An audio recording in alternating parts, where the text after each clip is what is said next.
Sur la place d'Armes à Pleyhermel, il y avait autrefois une statue imposante, celle d'Alphonse Guérin. Alphonse Guérin était un grand chirurgien à Pleyhermel au XIXe siècle. Il a inventé le pansement ouaté. À sa mort, on lui a fait construire un monument dans sa ville natale.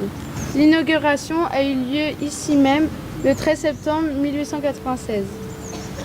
Un de ses amis présents lors de l'inauguration a raconté cet événement dans un récit de voyage, dans un chapitre intitulé Le Biniou de Pleyhermel, et voici ce qu'il a raconté. Le monument de l'illustre chirurgien va être solennellement inauguré.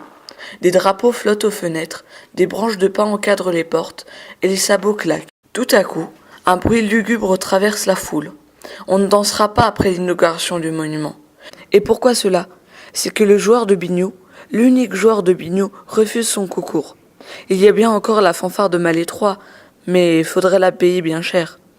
Le biniou demeure inébranlable. Pendant près de 20 ans, j'ai prêté mon concours à l'ancienne municipalité qui était royaliste et dont je partage les opinions.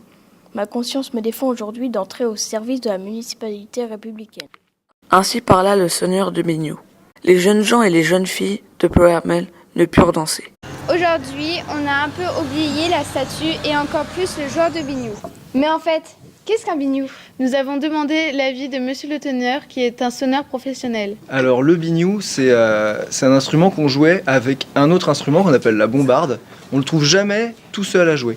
Il y a forcément une bombarde avec. En fait, c'est comme si c'était un instrument qu'on jouait avec deux personnes.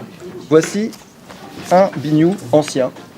On a une réserve d'air ici, donc c'est un sac, et on va pouvoir alimenter en air deux parties. Ça, c'est la première partie qu'on appelle un lévriade. Ça, on appelle ça un porte-vent ou un sutel en breton. Et il y a la deuxième partie qui est assez importante aussi et qui s'appelle le bourdon. C'est pas normalement Pleyhermel un endroit, une aire géographique où on retrouve des sonneurs de biniou. Donc ça veut dire qu'il y en avait encore jusqu'à la fin du 19e. Après la guerre de 14, on sait qu'il n'y en a quasiment plus, voire pas du tout en fait dans ce coin-là. Et donc c'est assez intéressant d'avoir un témoignage d'un joueur de biniou ici. J'en avais pas connaissance.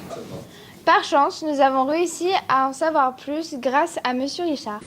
Savez-vous s'il y avait des sonneurs de biniou à Pleyhermel avant la Première Guerre mondiale ?